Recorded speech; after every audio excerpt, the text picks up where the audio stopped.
Hi, I'm Sugar Ray. You're watching Dante Boxing Nation.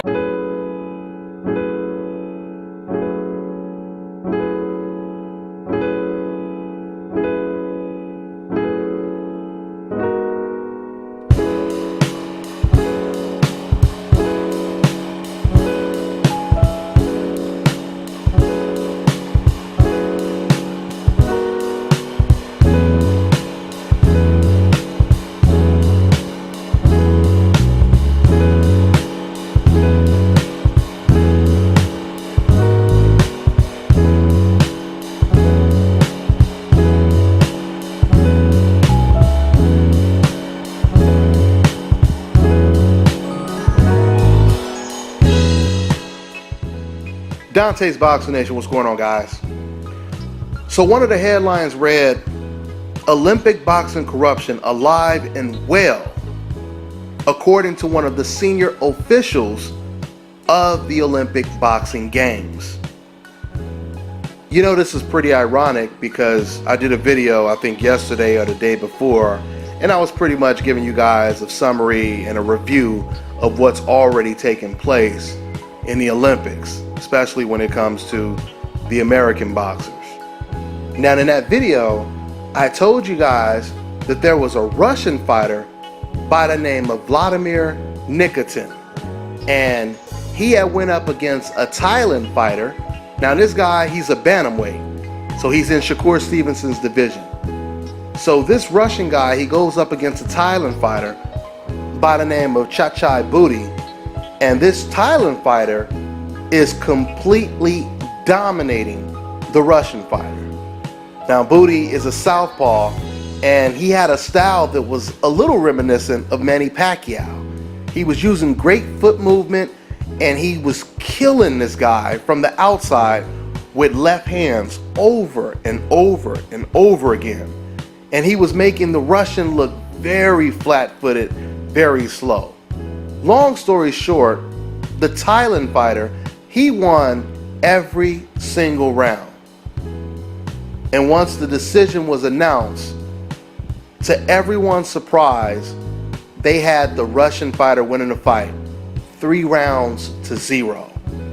And I was like, wow, that was a robbery.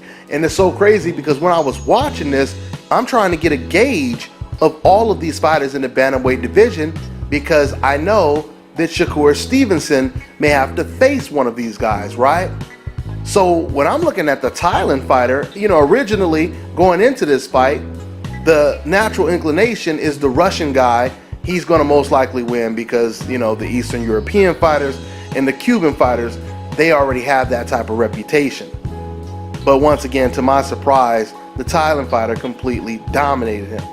So after being impressed with the Thailand fighter's ring generalship, his foot movement, his speed, reflexes, the great left hand, after watching this impressive performance, once again, I'm already picturing how a Shakur Stevenson versus Chachai Booty fight would actually play out. And while I'm trying to picture this fight in my head, to my dismay, all of a sudden, the judges announced the winner, and they end up raising the Russian guy's arm. And it was such a shock to me and everyone in the crowd. Now, I had noticed some suspicious decisions prior to this one, but not as blatant as this one was. So you have the Russian fighter getting a gift decision over the Thailand fighter, all right? Now, the Russian fighter, his next opponent is against an Irish fighter named Michael Conlan. Now, this fight played out a little bit different than the Russian's last fight against the Thailand fighter. This fight was more of a brawl, toe-to-toe. You had both fighters going toe-to-toe, but by the second round, clearly Michael had taken over the fight, and he was landing 3 to 5 punches to maybe 1 or 2 of the Russian's punches. So I'm sitting over here, and once again I'm saying, oh man, this is an upset.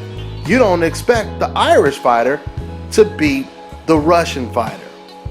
Once again, to my surprise, the referee raises the Russian guy's arm again, right? Now, after this robbery, this is when the news started to spread internationally. And you see all of these stories and articles of corruption and robberies in the boxing Olympics.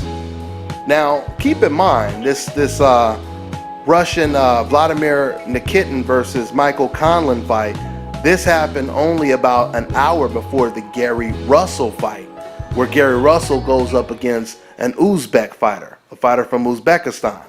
Now, it's so crazy because watching some of the Uzbekistan fighters that have been very impressive throughout this tournament. Matter of fact, 2 of the Uzbekistan fighters actually eliminated 2 of the American fighters from the contest or from the tournament, which is Antonio Vargas. He was beat by an Uzbek, and Nico Hernandez was as well. So when I seen them lose to an Uzbekistan fighter, I said, boy, this is going to be an uphill battle for Gary Russell, because I was still looking at Gary Russell's first performance, which did not look that impressive. So I'm thinking to myself, him going up against one of these Uzbekistan fighters is going to be an uphill battle. Man, to my surprise, Gary Antoine Russell, he put on one of the best performances against this Uzbekistan fighter. Matter of fact, it was interesting because at first you can see the Uzbekistan fighter, he tried to test Gary Russell by meeting Gary Russell in the center of the ring. But with Gary Russell's quick ass right jab and his reflexes and him being able to catch the Uzbek fighter with quick left hands, all of a sudden the Uzbek fighter, he switched it up and he got on his bicycle and he just kept moving and moving and moving. Now, you know, a lot of times in the Olympics when you see fighters constantly move, they're able to set up punches and land a couple shots every now and then and get back on their bicycle, right? Like basically doing a drive-by. But with Gary Russell, because Gary Russell was so much quicker than this guy, he was so much more accurate than this guy, it got to the point to where the Uzbek fighter, all he could really do was move around the ring. He would try to exchange, but he would miss a lot of punches, and it was only Gary Russell Jr. that was landing. By the second round, it got so bad to where the Uzbek fighter, he wasn't even really throwing any punches back anymore. There was very little resistance from the Uzbekistan fighter, and Gary Russell, he was just taking over the fight. He was landing beautiful body combinations, finishing up top, and every now and then the Uzbek fighter, he would throw like 1 or 2 jabs, and a lot of times they wouldn't even land. It just got to the, it looked, honestly, it looked kind of like Oscar De La Hoya against Trinidad in those dreadful last 3 rounds where Oscar De La Hoya, he wasn't punching anymore, he was just moving around the ring. This is pretty much what the Uzbekistan fighter was doing. So even though Gary Russell was dominating the entire fight, I knew that Gary Russell was in trouble after the first round, because Gary Russell, he clearly won the first round. And when I seen the judges' scorecards, all 3 judges had the Uzbek fighter winning that first round. I said, oh man, Gary Russell's in trouble. So the second round, Gary Russell's father, who could see the scorecards, he yelled out to Gary, hey man, they got you down after the first round, you got to pick it up. So that's exactly what Gary Russell does. Gary Russell, he comes out in the second round even more aggressive, leaving absolutely no doubt who won that round. After that round, once again, they show the judges' scorecards. All 3 judges had the Uzbekistan fighter winning the fight.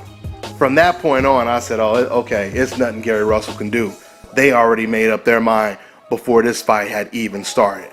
So long story short, you guys already know how the story concludes. They rob Gary Russell and they give the fight to the Uzbekistan fighter. I'm going to tell you guys right now, all 3 of those fights that I just mentioned were some of the worst decisions in Olympic history. These were terrible decisions. And like I said before, the results and the controversy of these decisions was heard around the world.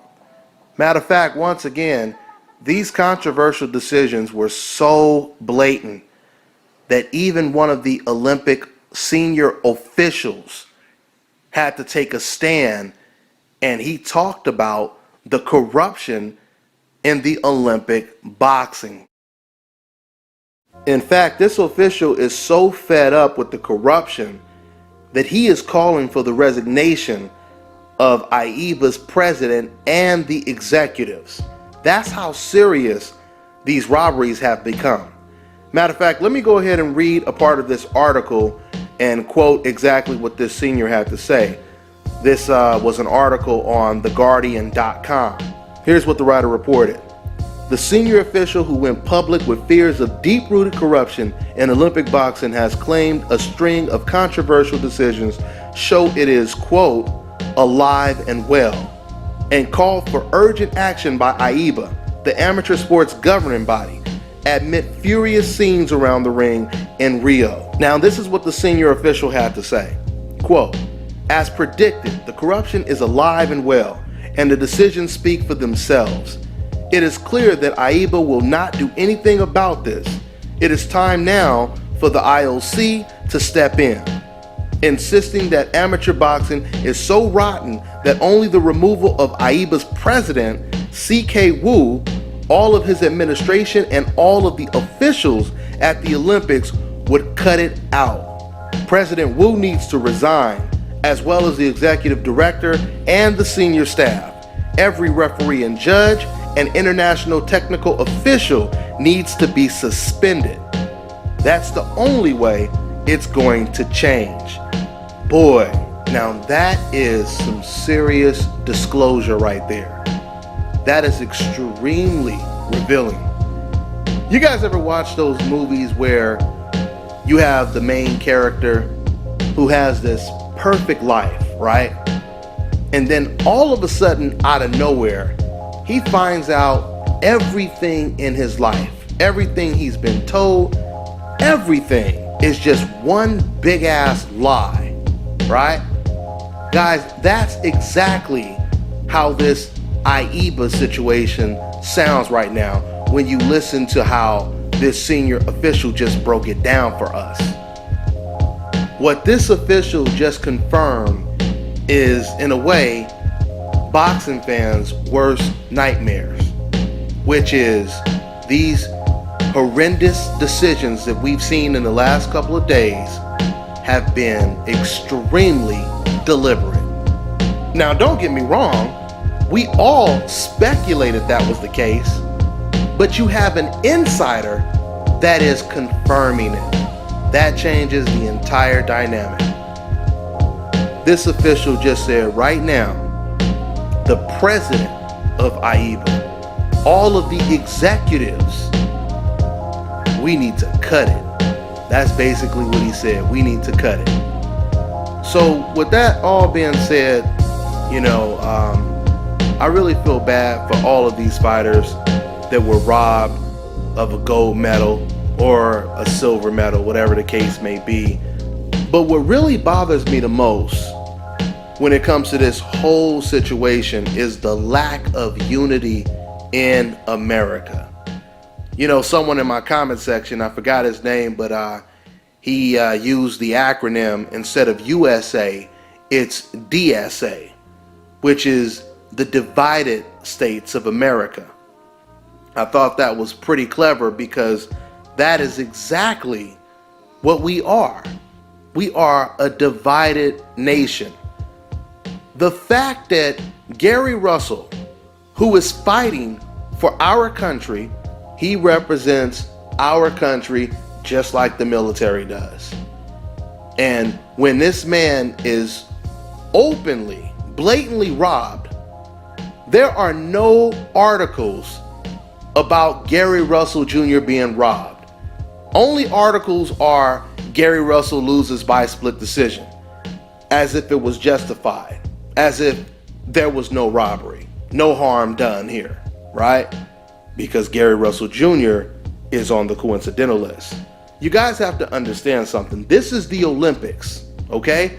This is not the Golden Gloves. This is not the Silver Gloves. This is not the World Champions. This is the biggest tournament in the world, okay? The Olympics is the biggest tournament in the world. So this is a big damn deal when it comes to a fighter being robbed. I can guarantee you when it comes to the Irish fighter, Michael Collin, I can guarantee you when it comes to the Thailand fighter, Chachai Butdi, I can guarantee you they're getting an enormous amount of support from their country when it comes to a robbery of this magnitude, right? Now, what's so backwards in America is, now let it be Manny Pacquiao, who's not even American.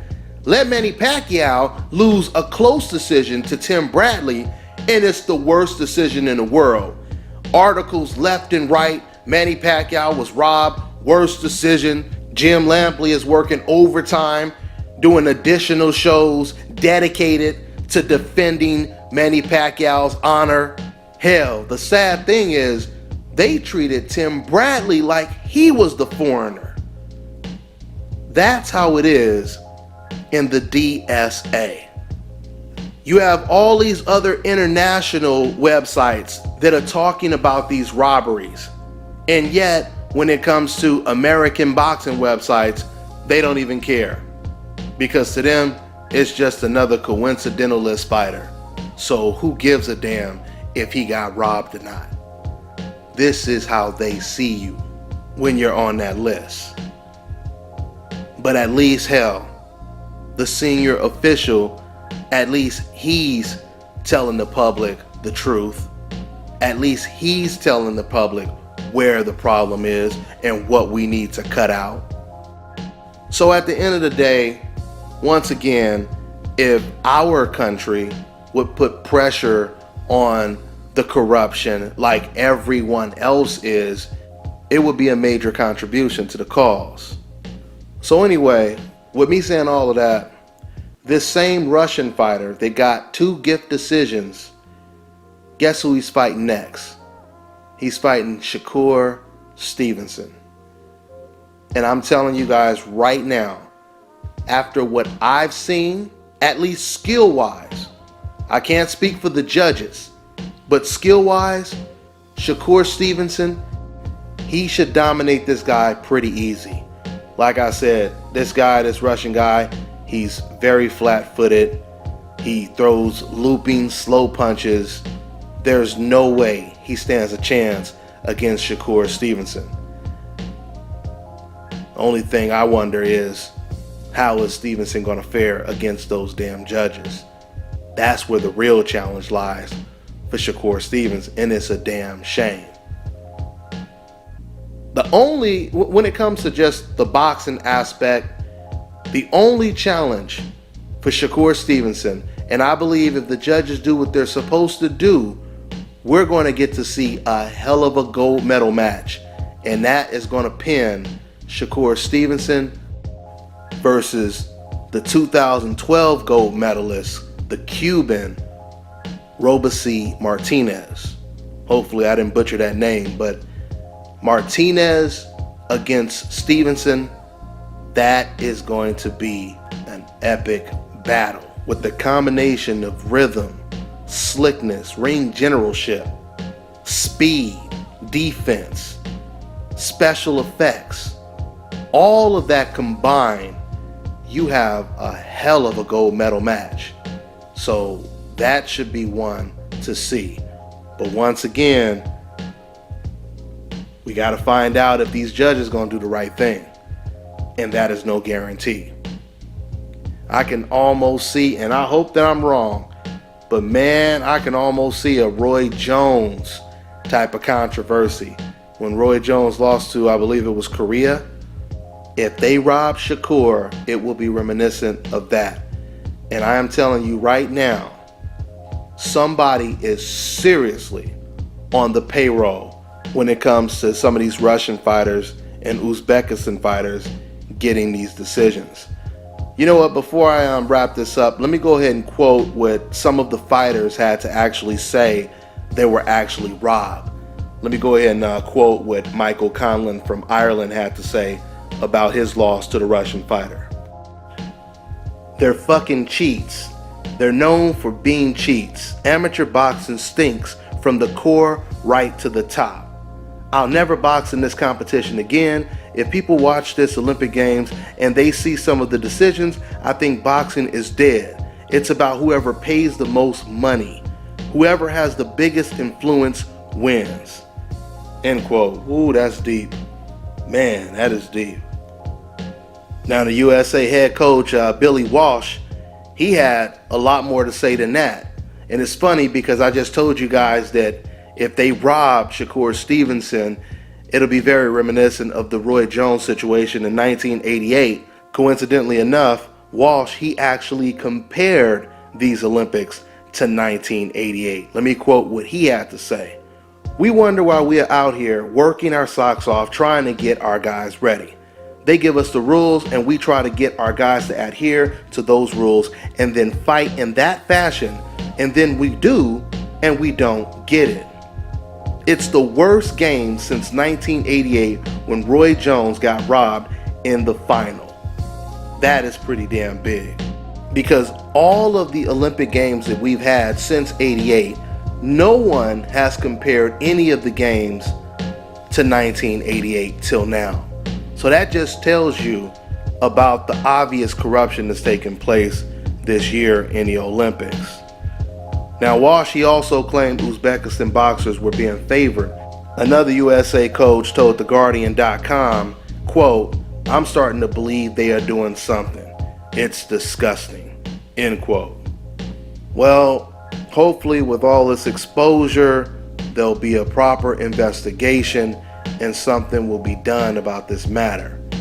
Now, with my son being a boxer and being a 4-time champion and a 2-time national champion, I see robberies all the time.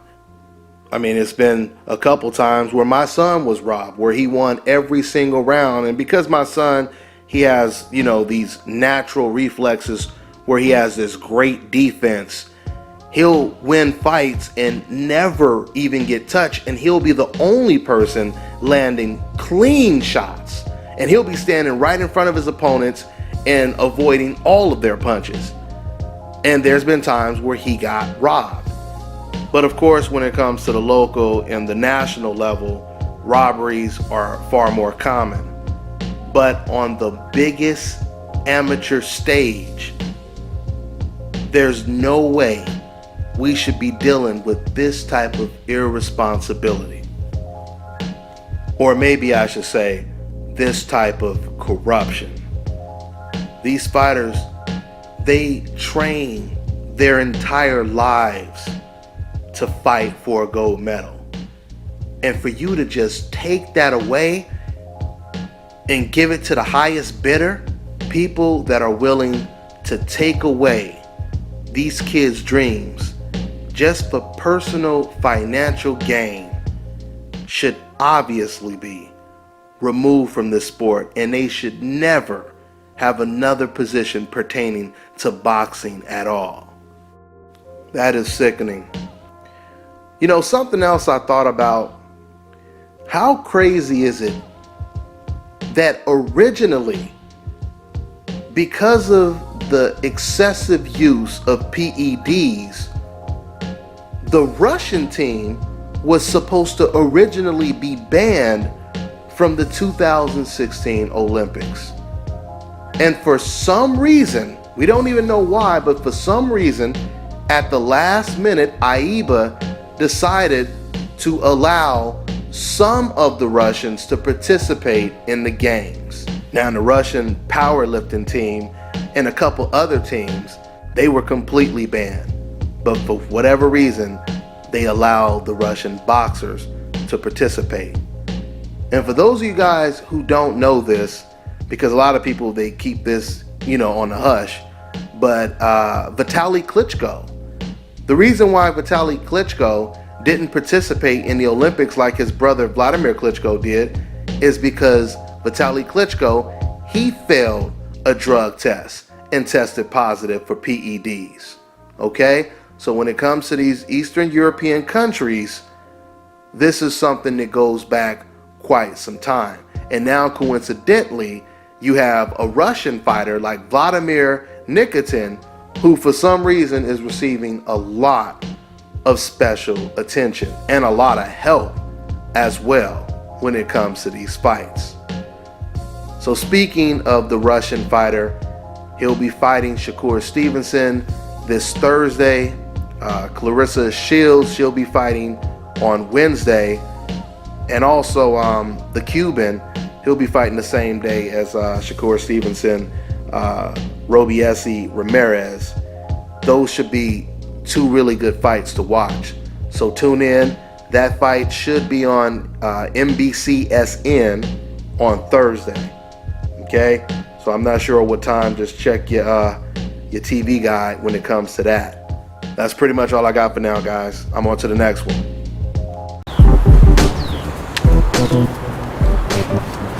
This is Bobby, and you're watching Dante's Boxing Nation.